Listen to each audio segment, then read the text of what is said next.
everyone. I'm Ann Ganguzza, and welcome to our fourth monthly voiceover rates and digital ad reform, otherwise known as R.A.D.A.R Roundtable. So a huge thank you to my co-host, Mr. Dave Courvoisier, and World Voices Organization for their sponsorship of these monthly events. Dave and I are really excited that these discussions have been very well received. And, through these discussions on a monthly basis, we're committed to a mission to try and be a helpful, educational, and informative resource for the voiceover community. So I'd like to thank our panelists for so generously taking the time to be with us today. So let me get right down to business and introduce them. Dani States comes to voiceover with 15 years experience in corporate marketing. She describes herself as a relative newcomer to the business of voiceovers, but has enjoyed early success and is based in Reno, Nevada. Thanks, Dani, for joining us. Thanks. Johnny George, former radio and TV, 30 plus years. He's the creative services director, imaging director, and voice talent. He formed My Voice production company 34 years ago and went full-time voice actor 10 years ago. As of next May, has worked out of Indianapolis his entire time and is now moving to Arizona for the development of Johnny 2.0. And that apparently that's escaping Indiana winters. I totally get that. Mr. Stephen Lowell, journeyman voice talent, industry advocate, blogger, consultant. For the past 8 years, Stephen has spent time working behind the scenes at voiceover services and websites in North America, South America, Australia, and Europe as an agent's assistant, a community manager, quality assurance manager, customer service manager, and business developer. Anybody who's a voice talent might know him from his time with Voice 123 or Voice Bunny, Voice Bank, Bulldogo, Real-Time Casting, and currently he is with Voice Archive. Thanks, Stephen, for joining us. Thanks. Thank you. Mr. Erik Sheppard, a seasoned voice pro with a long history of professional clients and successes. And several years ago, Erik launched Voice Talent Productions Agency in New York City and now operates in Texas. So anyone that knows Erik knows that he has long been a voice of advocacy, experience, and reason for the voiceover community. So thank you, Erik, for joining us. Thank you. Mr. Beau Stephenson, a very successful LA-based professional VO talent. Oh, yeah. Yeah, in the news. And Mr. J. Preston, the hat-wearing voice actor. There he is, in charge of one of LA's top voice groups on Facebook. And of late, the VoiceOver Collective group has been a buzz and has been the forum where many people are hashing out their frustration with compensation rates. And thank you, everyone, for joining us. I'm going to turn this over to Dave, who's going to start us off with some questions. Thanks, Ann. And everybody's going to get a chance to talk plenty in this hour. But I'd like to kind of build off your last introduction and talk to Jay Preston first. Jay's an LA-based voice actor. He's got a very successful Facebook forum called the VoiceOver Collective. And Jay, of late, I think you'd agree with me that we've seen a lot of interesting dialogue there. Everybody agrees the pay-to-plays are not going to go away. It's a new paradigm of casting online. But that doesn't mean we have to put up with some of the shenanigans that we've seen lately. And by that, I'm going to be pointing to Dani to give us an example. But I'd like to start with you, Jay, and say, what do you think about the tenor of the outrage that you see in some of your threads in your Facebook group? I think it honestly starts stemming from, and I think my last post, I think it starts stemming from just everybody has a different background that they grew up on. People who have been in the business a long time ago have their own rates that they were union rates, and nobody has, as far as non-union goes, nobody has a direct place they can go where it's exactly this rate for everybody. And like everyone who's coming up, they just want that job, so they drop their rate and they don't do the in perpetuity. And they go for the full buyout rather than protecting themselves. So they have, and it's just up and down and up and down. And of course, it's like that 80% chance of a non-union job being out there than a 20% chance of a union job. And it's just, there's so many, people like me with my age and the people who are older and been doing it forever. It's like that. It's such a hard thing to start talking about.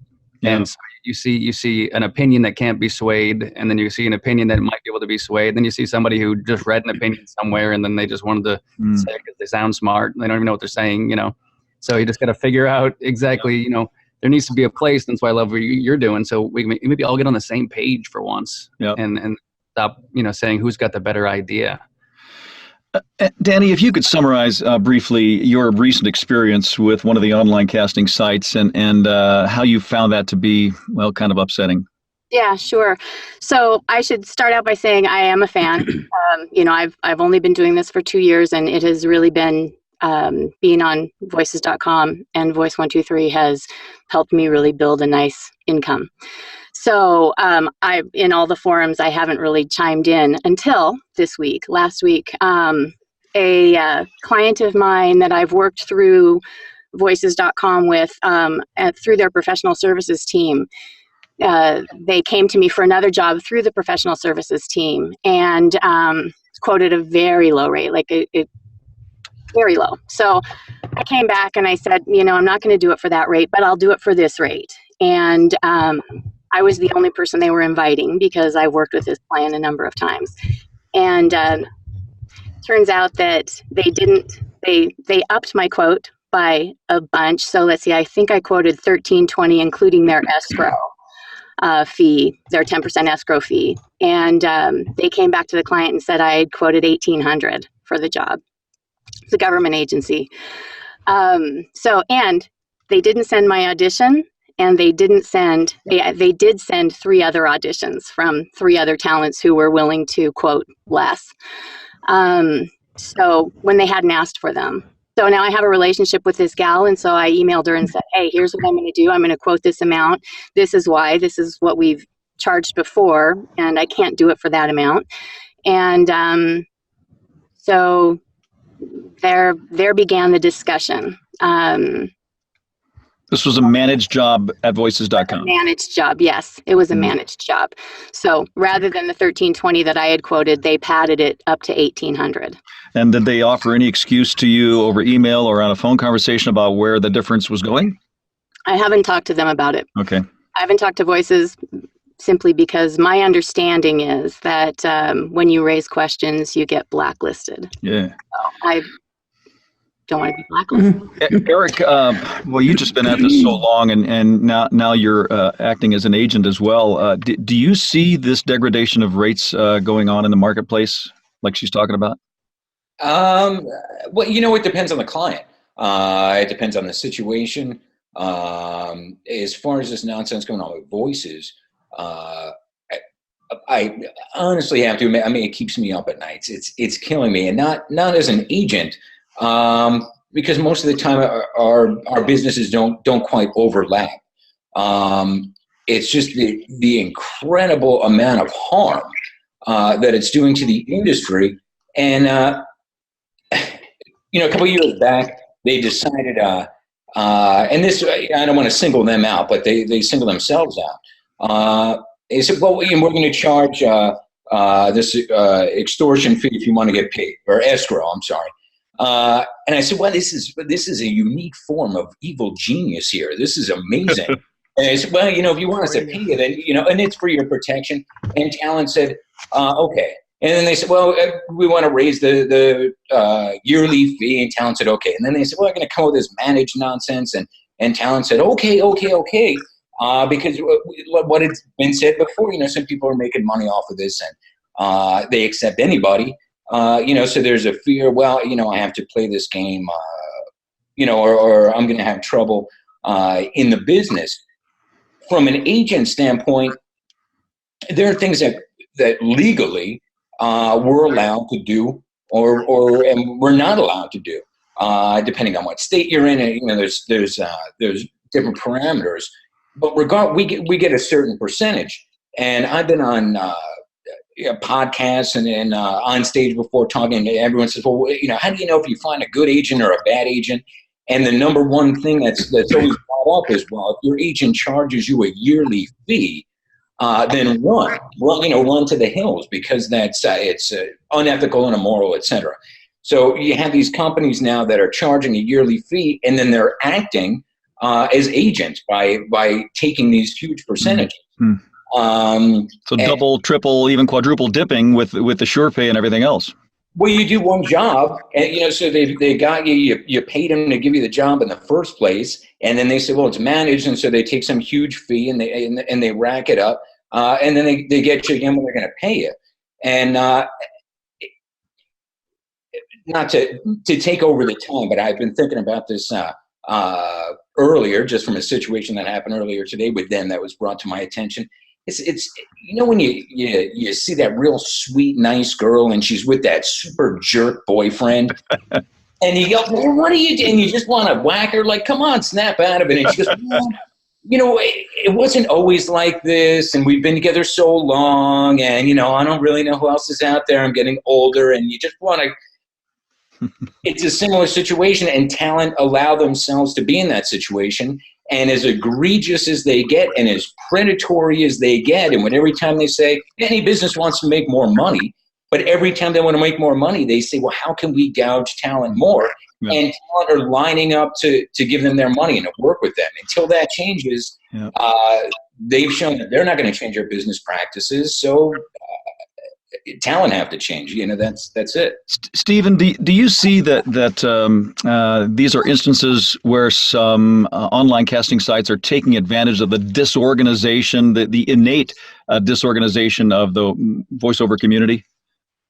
Yeah, I think it's. I think that Jay actually pointed this a little while back. Was saying that there's so many different ideas out there, and you have a company pretty much looking at the disorganization of it, and then saying, you know what, we just got to make a decision. And if we communicate the right way, if we say things the right way, just like Erik was saying there, and then we do all the nice things that a nice business does and communicate it, then they'll go for it. That my biggest issue when it comes to things like this is something I've always been a big deal. It's always been a big deal to me, is transparency and honesty. I mean, if you can't throw your meat on the table and tell people what it is and then give them the decision to walk away or say, I like it, or say, I don't like it, what do you, that's where it crosses the line for me. And I was in a position where I was competing directly with voices for many years, and on a day-to-day basis, where I would write something and I felt like they stole it. This is getting a little more into our work experience, but I get that opinion, like, you said this one day and then you said this the next day, like, that's what really, really gets me, is something that Dani said when she said that she doesn't want to be blacklisted. I mean, you want to talk about a traditional way of thinking. I don't want to be blacklisted. I mean, how 1940s is that? Mm-hmm. And so, I mean, these are services you pay for. If they're not transparent and they're not telling you what's going on, and then you find out afterwards, and the response you get is, we do this because, if you can't say it up front, there's something wrong with it. Yep. That's just flat out the way I see it. If you can't let people decide and you feel you have to say things a certain way so they buy it, and if they don't like it, we'll get rid of them. How about you just let them decide whether or not they want what you have to begin with? Yeah. Johnny, you've been at this a while. What are you seeing as changes in the marketplace? Good, bad? I mean, some people say that, the very mechanism of the internet that's destroying the marketplace is also creating more opportunity. Is that true in your experience? It kind of seems like it's a double-edged sword at times. I had an experience myself where, if you remember, this had kind of come to a boiling point this past spring, speaking about how they had changed the business model at Voices. And at that time, I got in touch with Stephanie, tried to anyway, and ended up speaking with Laura. And she's been there as long as I've been a member. I was a member, I think, since 2004, and had done quite well with them on the earlier business model. But at that point, I said, I'm going to have to pull out. And she goes, well, we can't give you a refund. And I said, well, then why don't you go ahead and cancel me come August when I'm supposed to renew? She goes, that's the best I can do. I said, all right. So long story short, came to August 14th, and my phone goes beep, and it shows you just got charged another $199 since I was grandfathered in. And I was a bit upset about that, and immediately called, and I said, this isn't going to work for me. It's on record that, well, will you send me the email? I couldn't find the email because it had been spoken. And so I didn't have that, and just went back and forth for a little while, and it ended up that they went ahead and reimbursed me the money. which I was surprised with, quite frankly. Hmm. But there was, I think they had spoken with Laura, and Laura said, yeah, I seem to remember that. So, but I'm finding that an awful lot of voiceover people that may not be as experienced as some of the folks here on the panel that are coming into this and find that they're making a lot of money on voices, they're kind of mad at people like me who is quote unquote bad mouthing. And I'm not really bad mouthing. I'm just upset with the business model, and I speak up about it, and I just don't keep quiet.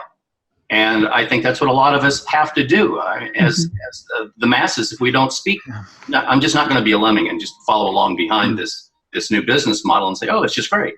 So they think that WoVO as a whole is against pay-to-plays, and that's not the case. It's the business model that we have a problem with. There are other pay-to-plays that are good, but as Stephen said, the fact that they are charging a membership fee, then sure pay, then another cost on top of that, that's just ridiculous, and especially when we're able to double check between what we know the agent is charging, as we found out, and as Dani brought up.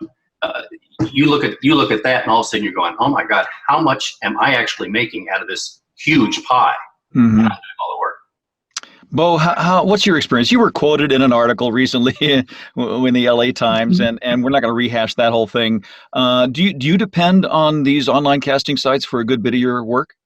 I mean, they're a piece of the puzzle of my overall business. You know, when I first started out, I was just looking for auditions anywhere I could get them. And if that meant a regional agent, if that meant Craigslist, because stuff pops up here in LA quite a bit, if that meant, calling up directors that I knew and producers that I'm friends with, whatever I could do, spec work, it didn't matter. And voices.com and Bodalgo and some of these places were just a place where I could go get those. And as anybody knows in this business, it's kind of a numbers game. You want to do the best you can on every audition, but you want to make sure that you've got a healthy amount of them if you want anything to happen. So I would say, my first year and a half was pretty reliant on those sites. But this last year, I've been with a pretty great agency, and I'm seeing it's not as important anymore as if you're just looking at the numbers. So, but from the very beginning, I always just saw it as a tool. Like, this is a place where I can go and I can meet new clients and I can get myself out there. And I still look at it that way. And I think my approach is different now than it used to be. I think before I was on there quite a bit and would pay attention to all the metrics and say, who's the top 10? But I don't pay attention to that stuff at all anymore. I basically work off of private auditions, and that's it. I don't really do anything else. And so everything that I do through them is very much I handle. I bid the rates that I want. And if they don't want to do those rates, then I turn the job down. Yeah. And if that means that a professional services job comes in and I do it, it's because I got the rate that I wanted. And if I don't do it, it's because, like last week, I turned down a national for Duracell through voices.com because they didn't want to pay the network rates. And I'm like, well, if you want a network spot from me, this is what it costs. The market decides what these rates are, not me. I can certainly charge more than that, but I figure most people who come through Voices are looking for some kind of break somewhere. And if I can do it, I do. And if I can't, I don't. And so, it's just, I think more than ever before with the online and even with agencies now, they're looking for actors who are business minded. They want an actor who will actually go out and do 90% of the work, since they're only getting their 10%. And so I think that actors who are finding success in voiceover right now kind of have mixed feelings about this whole pay-to-play thing, because on the one hand, I'm sitting in this beautiful new home that I just moved in last week, and I'm like, this wouldn't be here if I didn't have the start that I had. But then there's also the whole tradition of where actors come from and the industry that's been established, and it's just like, how can I be a part of making sure that actors don't get taken advantage of? Because I feel really confident in my negotiation skills, and I feel totally confident generating leads on my own and sending them through my agency. But there's a lot of actors that don't feel like they can. And so I think that's the reason why I even said yes to this, is because I don't like to have the attention on me for discussions like this, because honestly, it's just like everybody has a different opinion. But I think we can all agree that we want there to be some kind of standard that people can fall onto. I think we all want to go beyond that. We want to make more money than that, but at least there's a place where we can all launch from, you know? Well, I think we would all agree that, you know, as I said before, the online casting sites are not going to go away. It's a new paradigm that's been accepted by so many people. It gives newbies a great start. It's good practice copy, if nothing else. And sure, lots of people make good money on it. But does that mean we have to stand for unbusiness-like processes, like Steve was talking about, the transparency and stuff? You know, Erik, I wish in a perfect world the union would step forward and represent voice actors a little more strongly. Does that frustrate you too? You know, that's something that's been brought up for a while as well.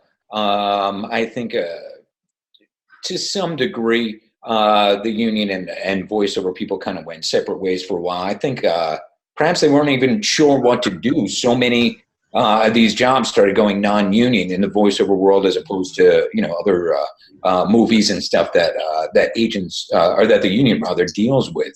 So I think there was some confusion, and you know, we in some ways almost kind of parted ways. There's so many union talent doing non-union, etc. As far as this dilemma that we're discussing now, that's not their realm. Yeah. You know, a huge percentage of this stuff is non-union work. So if anything, not to speak for them in any way, they probably say, well, this is what you get if you're non-union and you want to, you know, sign up for one of these things. But isn't it starting to infringe on their place in the market too? I mean, because, like you said, so many union folks are either using a pseudonym and going non-union, or the marketplace is, you know, it's dragging down the general price of compensation. You know, isn't that at some point going to infringe on their turf? Well, you know, it was a bit of my original point, is that even though our businesses don't overlap, and it probably doesn't overlap completely with the union business, it's, you know, it was something I ignored for a while. But now, because it is becoming so big, you know, it really is bringing down the bit. For years, there's all this talk, you know, online, everybody about, you know, there's people, they're low ballers, and low ballers are destroying the industry. And you go, listen, you know, there's low ballers doing things for $50 for clients that are going to pay $50, and this doesn't affect you. You know, don't worry about it. But something like this has become so big and is so just so egregious in their practices. It's affecting really, you know, every corner of voiceover, and it's going to continue to affect it in a worse and worse way. Unless talent just say no, everyone stop tomorrow. But who's going to be first? Because everyone say, oh well, I made some money off of them. People saying I've made a whole lot of money off them. So nobody wants to jump ship. And again, they keep changing their practices to gouge more, and no one's leaving. So we're at a stalemate. Stephen, so where's this all trending? You've had such a deep wealth of experience with the pay-to-plays, subscription sites, whatever you'd like to call them. Where do you see this trending in the next 5 years? I think actually with the way that the subscription websites have sourced their talent primarily through beginners, that they're going to actually become, their business model is going to become more, I don't want to say irrelevant because it's plugged in, but you're going to have larger companies as the demand for online platform content. You know, right now, the way that we see and hear things has always been sort of set in stone, you know, even when you look at the union description of AFTRA, you know, but people more and more are going onto online platforms to view content. Now, right now, you could see like, okay, it's cheap, it's effective, you know, they're putting great content up there, it's low cost. But in a few years, you know, it's going to be a bigger deal to care about it, because that's where the money and that's where the traffic's going to come from. So in the end, it's gonna flip flop around, where these beginner model sourcing of you know, sites where you can find 100,000 beginners out there who will pay $200 to be told that they're a voice talent. It happens in offices I go into. Oh wow, you know, I use voices. Yeah, I read about them in the New York Times. And you go, yeah, you paid money to go audition. You know, who the heck can't do that? but the guys like, who are on this panel here, they've gone through the 3 to 5 year learning curve of these subscription sites. And when everybody else goes through those learning curves, and I have friends who have done it already, I helped them 5 or 6 years ago, they're going to upgrade to a different type of work. And that's what I think the bar is being raised across the thing. So do we get paid crappy, or the phrasing, now? Yeah. But in about 5 to 10 years, it can't stay this way. You cannot source the beginner business model forever and then have content stay high quality. It doesn't work that way. And I don't mean to keep asking dumb questions here of everybody. Go right ahead. I had to step away there for a second, but so there is going to be a webinar coming up for discussion, which I thought was very interesting. In going back to our discussion of, I have issues with a company that doesn't put it on the table, so to speak, like Stephen had already mentioned. But what are your thoughts on now? At least there's going to be some questions answered. Is that for me? Anybody? Anybody? Yeah. I think it's another. I think it's total BS. I mean, I don't mean to be so direct because you guys are so nice, but it's. I just think, I really think it is. It's I can. I've met a lot of business owners, and when you hear things like communication is everything, it's like, what, great. I know you. You've been around 11 years. Don't. We're a solution-minded era. I mean, this is not. It's not a solution to go on there and explain yourself. That should have happened a long time ago. The way to explain yourself is to fix the problem, not by explaining why you do it. Yeah. Well, Dani, where are you with your predicament then? Is it resolved in your mind, or do you feel a little singed by all this, and you're not as big on the pay to plays as you used to be? Well, so thanks for asking. Yeah, I do feel singed simply because I have what I thought were great relationships with some of the managers. I counted them as friends, and so for me, that really is frustrating. But what I've made the choice to do, about 25% of my income from Voices is through the professional services team. I've just given myself a pay cut. I'm not auditioning for their jobs. 10% for the escrow fee, or the, what do you call it, Erik? The extortion. So my 10% extortion fee, I'm okay with that. I signed up for it at the beginning, and take it. It's fine. But I don't audition for paying jobs. I always quote high. And now I just simply won't go through the professional services team. I'll give myself a haircut for that, and then hopefully, it'll come other ways. But I do want to say one thing around the whole transparency thing. So my client, so 2 things happened. One is she came directly to me, and we're working together on this project, and I'm getting what I originally told Voices I wanted. So we're all good there. But secondly, she gave me the invoices from the other jobs that I'd done. And, the transparency thing, I think, is huge. If they were to disclose the amount of money that they are taking. So, for example, one of the jobs, she was invoiced $650, and I was paid $400. And, I quoted $440 and got a $400 off of it, and they kept that the client doesn't know. And another client, actually, Louisville Slugger, I do some work for them, and he didn't know, so.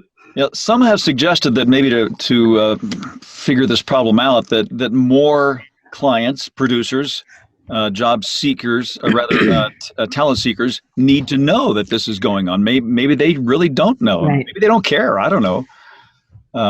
Jay, what do you're in a position to mentor other voice actors and to give your opinion. What do you tell people about the use of pay to plays as part of their marketing plan? I'm a lot like Beau in the fact that without the pay to plays, I wouldn't have had a place to show off what I could do in order to impress people to bring me on board. Like a photographer will do free photos so they can build a portfolio. You know, we did cheap jobs back in the day, so we could show off what we can do. And then once you learn the business and once you start doing the cheaper jobs and you have something, you know, you have to make a stand and realize you're more valuable than what you've been doing, because you knew it in the beginning or else you wouldn't have jumped in the boat, you know. And people were just like, well, do you have anything? And you got to be like, I don't have anything. How do I get anything? And you just reach out for everything. Craigslist, like Beau said. Then you have something and say, see, I told you I was good. But now you have to realize you're good. And what did that take? 2 years? Now you're not only paying, you know, your rates go up because of experience. I bet, you know, for 2.5 years, all the money I ever made, I just put back into my equipment. Mm-hmm. So I bought better equipment, better experience, workshops, coaches. Now that's my value, you know. And you have to stepping stone. And you can't get stuck because you're all of a sudden making a ton of money in one spot.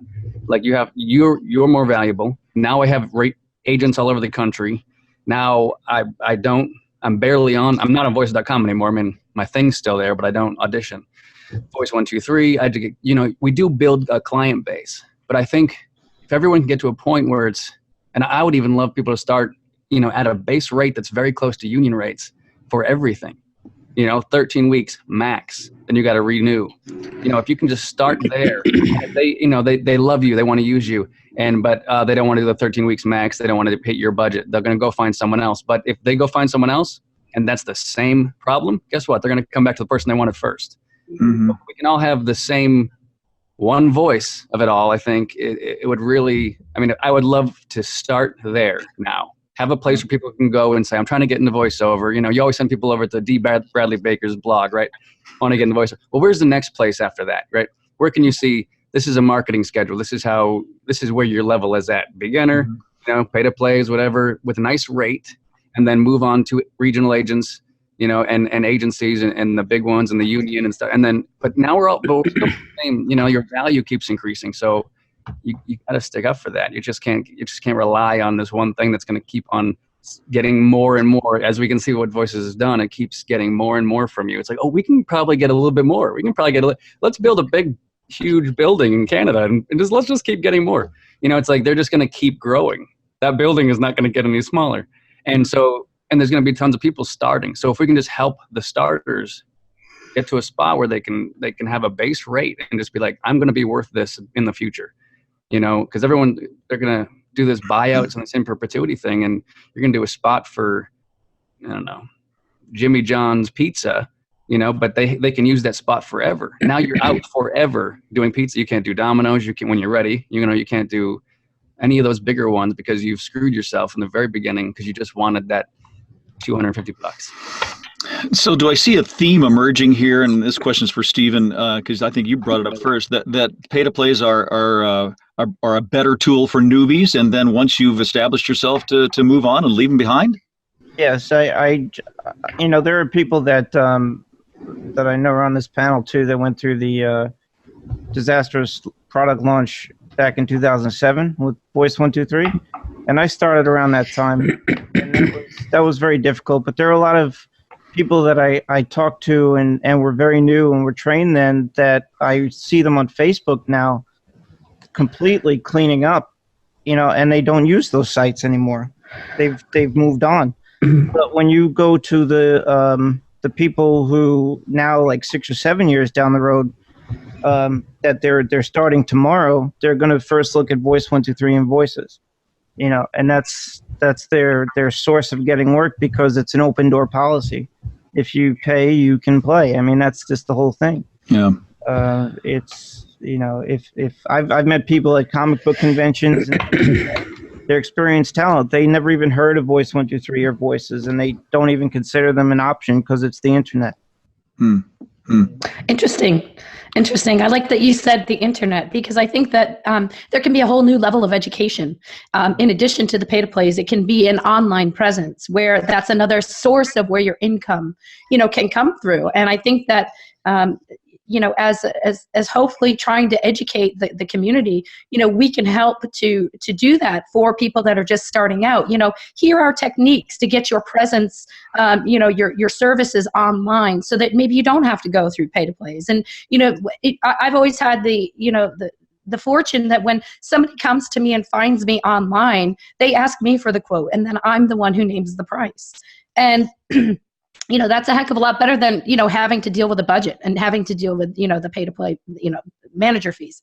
So I think if we can, as a collective, start to educate people getting into the industry by doing these sorts of roundtables and maybe other sort of educational, things that maybe World Voices can help with, but to help people get their presence, online and help to find other opportunities in addition to pay to plays, for beginners, for them starting out.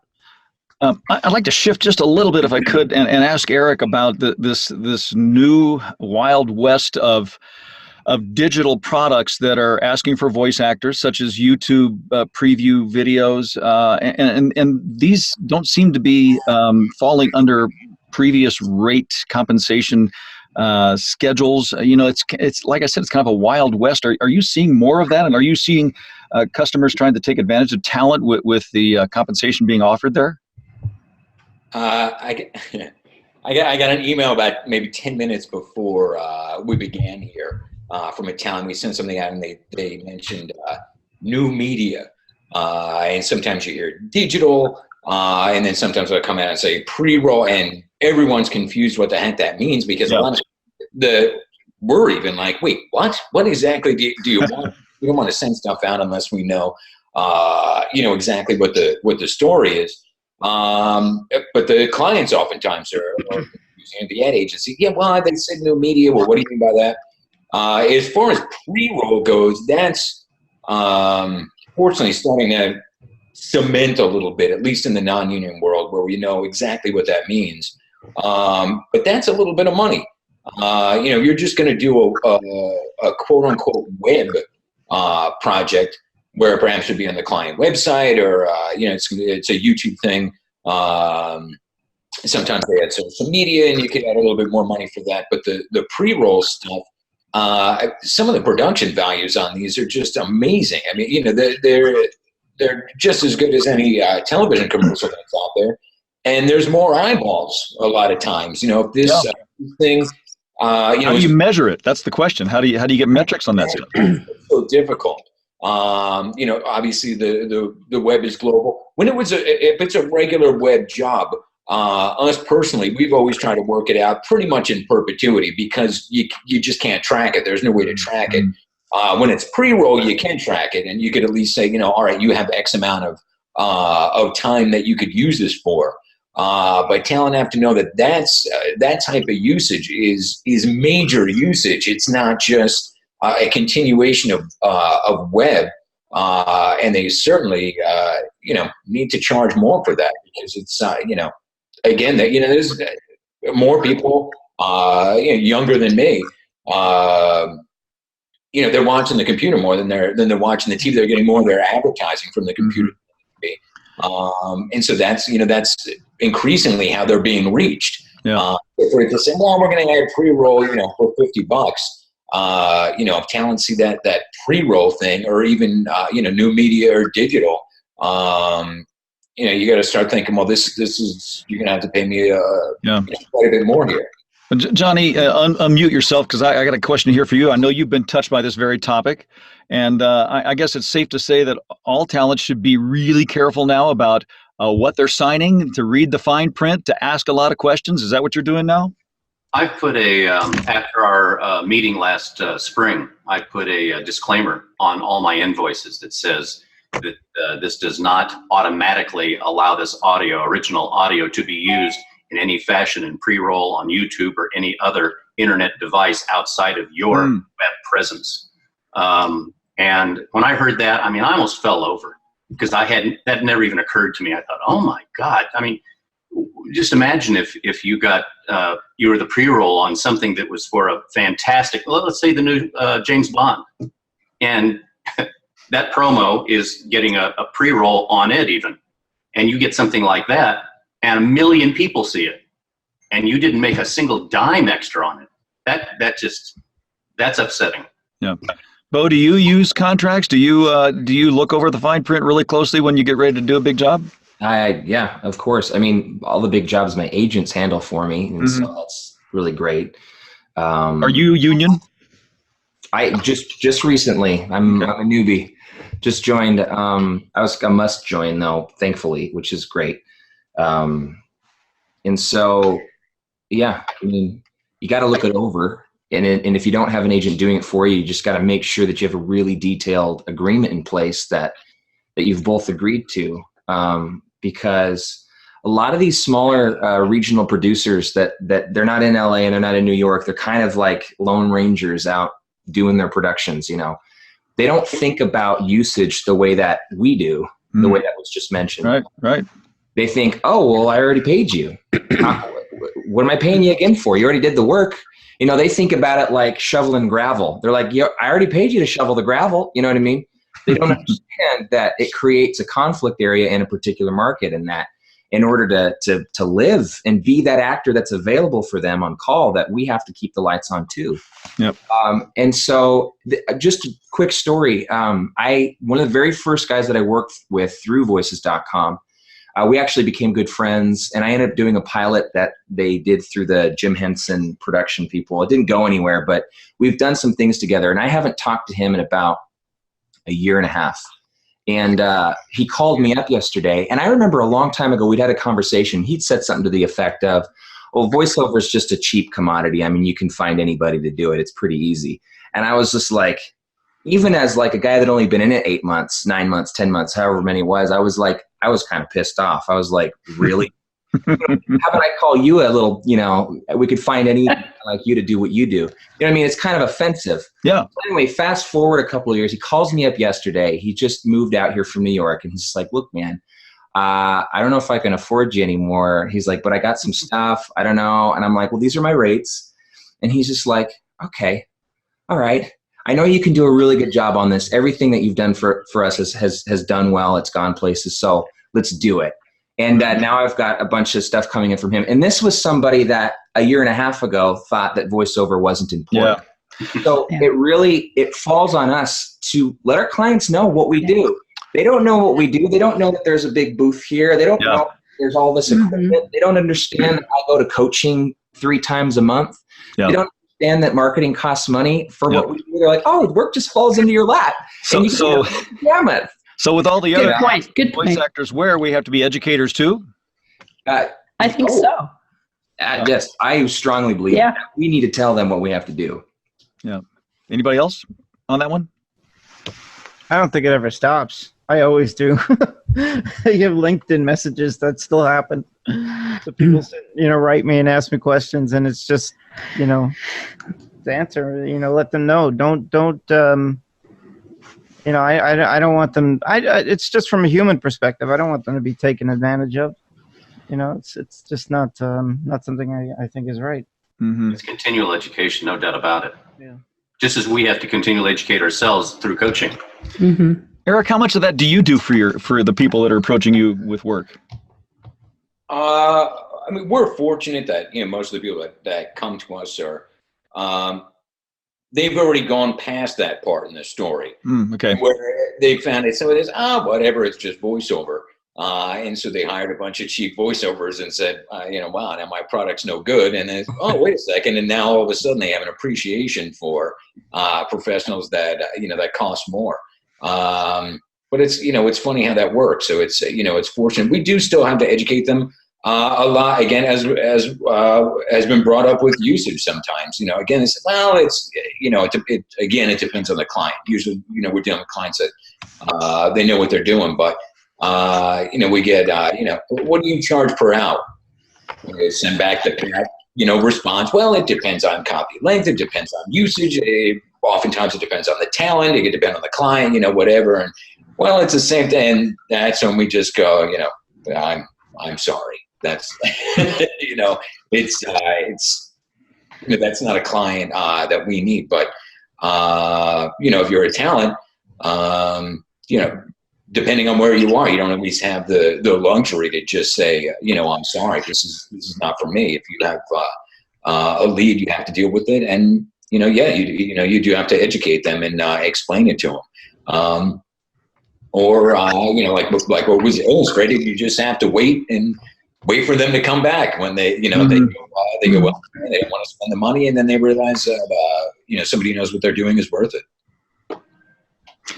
So, Dani, you say you've been at this 2 years or so. I know you come from a corporate marketing background. You've found great success in voiceover in these 2 years.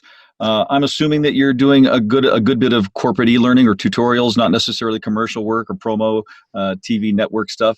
So, do you have pre-written contracts you send your new clients? And do you talk to newbies who approach you and ask them to evaluate their own self-worth and stand on a certain level of pay? Okay, good questions. So I do actually I keep track of my business like a business, so I know exactly where all of my work comes from. I really do a lot of commercial. I do a lot of corporate work. Not much e-learning. I don't like it. So yeah, I do a lot of it. When people ask me, I'm not qualified by any stretch to coach anybody. I share kind of my experience with new people that come in, but and most of that is really about treating it like a business from the very beginning. So Peter Bishop actually on LinkedIn gave me some great advice 2 years ago when I started, and he said, track every audition that you do, and if you're doing, you know, a ton of auditions and you're not working, then get out. And so I've tracked everything, and I know exactly where everything comes from. But again, this concept of self-worth, and maybe Jay, you might want to chime in on this too, is at some point you realize that, you know, all the coaching, all the equipment, everything you've done to build your business means that you're worth, you know, you have to have this concept of self-worth and value. And right. You know, do you stand on that in a hard way, or do you say no to some clients and some jobs? Yeah, you have to eventually start saying no when they want to pay you for less than, you know, I mean, there are a lot of companies out there that have tiny little budgets and they want to make the best product and they want your voice. So you look at the company and you look and you make your decision. But it gets to a point where I'm worth this amount now, you know, and you have to. Here's a tiny little crappy story, but and I don't know if it's a true thing that's going on, but a piece of it was I was booking 3 to 4 times. This is a couple of years ago, 3 to 4 times a week on one of those sites. Let's just say it was one of the voices ones, and I was making a lot of money, and I was kept upgrading my equipment and stuff like that. And then they came to me and said, "Oh, we have this other. It costs about $2,500, and you can be a part of the premiere, blah blah blah." And I said, "I'm doing pretty good. I'm fine where I am." And then I stopped booking. So I don't know if that's and I contacted interesting. them, and I was booking once every 2 weeks then, and I called them a couple of times and just was like, this is really weird that just happened. I stopped getting liked and all that stuff. But then I realized, you know, I was booking a couple of times a week. So there must be people out there who still want my voice. And I went and found it on my own and did my own version. There you go. Found the other things, and people were paying my new rate. And I started booking 2 or 3 times a week again, but just not on that site. So, you know, it's not that there was a moment where you're like, I'm going to lose all my money and I'm out of this business. But then when you just stop and go, you know, all they're doing is what we really should be doing. I mean, they're just going out and getting marketing and asking people, do you need voices? Because we have this place where you can find them. So all I had to do was just start looking, you know, and now I have a place where I have a lot of voices, and people, when I find them, they're like, you know, we love your voice, but we need something like this. And I say, I have a bunch of people, and I bet I can find it for you. Yeah. Stephen, I'd actually like to ask you, do you have an educational component to where you are now on your site? Is there you know, to educate people on how to, you know, maybe stand up for, you know, what they're worth? It's cutting out there. Can you guys hear me all right? She's using her auto tune. Yeah, and you cut out a little bit. I know. Say the last question again. I'm sorry. Yeah, everybody froze there for a second. Stephen, I was just wondering if where you're at now, if you have an educational program for members about rates and fair rates. Where I'm working now, and no, we do not. I think it has to do with the age of the company, also that they've, you know, the companies that are based out of Europe, what I've noticed about them is that I don't know if you ever read into like how they protect their economies a bit locally and how they work, but they're smaller countries. They're not 50 United States across 100 million people. You know, you have one country, one economy, and they're as close together as New York and New Jersey, and you know, and you deal with different scenarios. So there's kind of an attitude of, you know what you're worth, you stick to your guns, and you know, you respect. The company I'm with now was founded in Denmark, and what I've discovered about them is, and even with Germany, with Fidalgo, they have a very they seem to put people before capitalism, and that's I think maybe why I end up in these countries. Because I'm all for that, you know, but nothing there. And also the amount of talent is very small, so the amount of people, so the competition's very low, so there's not so much of a demand for it. You know, small talent networks there. Just open-ended question for anybody who wants to jump in. What are we missing? What do you see as a very hot topic that should be addressed? I mean, I'll just say for World Voices, you know, I'm pretty heavily involved in it, and you know, we are trying to give more organization to this disparate community of voice actors, and we'd like to think that we're becoming a focal point where we can tackle some of these issues and make a stand and be heard to advocate for voice actors. You know, do you think that has value in this marketplace? Hey, listen, you're doing this, you know, and hopefully this is helped a few people, you know, or at least started a conversation or some thoughts. So, you know, I know you guys work very hard, and you know, like I say, you know, at the very least, you know, there are new ideas that are getting out there, and hopefully it'll make people rethink. It might not change how they do things, but hopefully, you know, make them a little bit more aware. And what more could we want than that? Than to you know, let people know what's happening out there. So many people are in this business are incredibly unaware of how the actual business works, and this is the business that they're in. And they, well, I don't know, I have my microphone and I turn it on, and that's the end of it. So to, you know, any little bit of wisdom they could get from the other side of the glass is invaluable. Yeah. Johnny, you know, you seem to be a pretty big supporter of World Voices. You've been with us since the beginning. Do you see it's having any effect, you know, in the marketplace in general? There'll always be people that don't want to join, and people that are not joiners. But do you think there's a place for WoVO in all this? Well, I have to say that when the first organization started that we all know about some time ago, I guess it's four plus years ago, I jumped on that bandwagon because I thought it was a fabulous idea and as a great association of talent. And then the more things changed, and then WoVO came along, and the transparency at WoVO was incredible, and the talent at the top, and the way that there's no class system in it. I mean, just everybody. I mean, going to WoVO or going to FAFCon or whatever, the fact that I could walk in now in 2015 and feel that I'm at least on equal ground with people that are making hundreds of thousands of dollars and people that are making $25,000. It's remarkable. And I don't know of any other organization that works the way that we all work together now.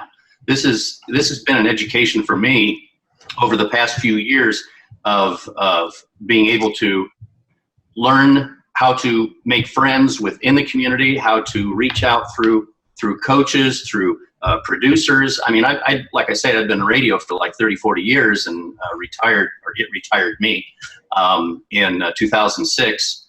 And I jumped off, and I'd been trying to jump off for close to 20 years. And I finally did, and started making as much money as I was before, and a little bit more now. So I'm happy about it. I love WoVO. I love the idea behind it. I love the kind of talent that I'm surrounded with just right here in this roundtable alone. And I see the progression. Every time I talk to a friend of mine at my Friday get-together, Skyline Friday, I'll say to somebody, hey, so have you joined WoVO yet? you asked me that 2 weeks ago. Yeah, I did join. So they're getting kind of tired of hearing me hammer it out, but I'm still trying to stay on those that haven't, that I know haven't, and try to get their rationale as to why they haven't. And that's good input to me. Well, thanks, Johnny. I guess I asked you a loaded question because I knew you were an apostle for us. So I'm sorry I put you in that position. Jay, you run this great, you administer this great Facebook group online, and what do you see as the tenor, of the voiceover community right now? Are people doing well? Are they exasperated? Are they hopeful? What? I tell you, everybody that I bring on are people who have the passion and drive and talent to make it. And even the times that you run low, I think it's the network that can really bring you up and be like, sometimes you need that outside ear that comes out of nowhere that's just like, oh, you're fine. You're going to be fine. Why don't you take this class and learn this one little technique or something that I've learned? Like if we can bring together and the knowledge all together, it's like you can make it, and everyone's so vocal and pissed off because they know there needs to be a change. But honestly, a lot of people have no idea how to start it and how to do it. So I love what you guys are doing, and I try to do my part from wherever I am. And I think we're all going to get to a place soon, hopefully soon, that, it can all be on the same page and tell people just starting there's things that I know now that I wish I knew 4 years ago when I got into the voiceover world. And I want to try to tell them those things so that they can start fresh. And it only helps the future of voiceover if you can, it doesn't matter we didn't do this 5-6 years ago because everything keeps changing. So as we can just start now, then 5 or 6 years later, we're going to be in a much better place. I'd like to kind of go around the panel and just ask what more do you think that we can do to help educate the community? Any ideas? Another roundtable a month, or It's what's hard is this industry is so big and varied. We say voiceover, but some of us, like I feel like I'm an actor, like that's kind of how I think about things. That's the kind of work that I'm excited about. Other people feel like announcers. They've worked in radio and they have a completely different marketplace that they're working in. It's hard to have a conversation about something that's so complex. It's this organism. So I don't know what the answer is, I guess is what I'm saying. But I think understanding that there's a million working pieces in the voiceover industry and some people never cross paths with each other. They work on completely different pay structures because IVR is never going to pay you what a Disney national commercial is going to pay you. Sure. But that doesn't mean that we can't at least appreciate each other and help each other out. And what's said before about helping guys out and gals that are new at this. I remember I'd been auditioning for about 7 months and I was doing all of the guerrilla marketing, and I talked to Bill DeWeese. He listened to my demos, and the best thing that could have ever happened to me was having an experienced guy go, hey, you're really good at this. You should try doing this stuff. If you keep doing this, you're going to be fine. He's like, but I think you should try doing this. And that was the best thing that could have happened for me. So I think being the Bill DeWeese for me, if I can go out and be that to other people that are really talented and they should be doing this, and then if this is an outlet to do that, then I'm excited. Stephen, any final thoughts? Yeah, I think as an organization, I think one of the things speaking is somebody who's just seen other things going on as well online. I think that WoVO would be great to offer advice on being a freelancer. As you know, there's 53 million freelancers in the United States. Now, they're not all voice actors, but they're working from home. They've left the corporate life. They're probably 2 times smarter than they were 10 or 20 years ago and getting paid 2 times less. So working from home is a different challenge. And I think I had this discussion with you once too. I think if you even did reach out to some businesses to give them some advice on rates, I know it's a touchy subject. People live in different areas. They have localized markets, everything like that. But helping people to see when they're over and undervaluing themselves, because seeing rates behind the scenes and what people charge, I've seen your best talent under quote themselves. And I've seen the talent who started yesterday look at a blog and say, I better charge $4,000 for this. And, you know, you're kind of like, wait, you know, come back to earth. You know what I mean? Like, reality checks in tough love aren't so bad. It's tough at first, but, you know, when you get past it, you realize it was all for the better. Yep. Yeah. Well, Ann, what do you think? We're about at 1 hour. I guess I'd like to start, you know, saying goodbyes. I want to thank Beau Stephenson. Thank you very much. Yes. Johnny George, Erik Sheppard, wherever he went. I appreciate him. Jay Preston, Dani States, thank you for your inputs. Hey, Erik, we're just saying goodbyes here, and I want to thank you for being around. You bring so much to the plate. Absolutely. I really appreciate that. Stephen Lowell, Ann Ganguzza, my lovely co-host. And we just really enjoyed doing these, and we find that we get a lot out of them, and that's just comes from open sharing like we've seen here today. Yeah, comes from all of you. Yep.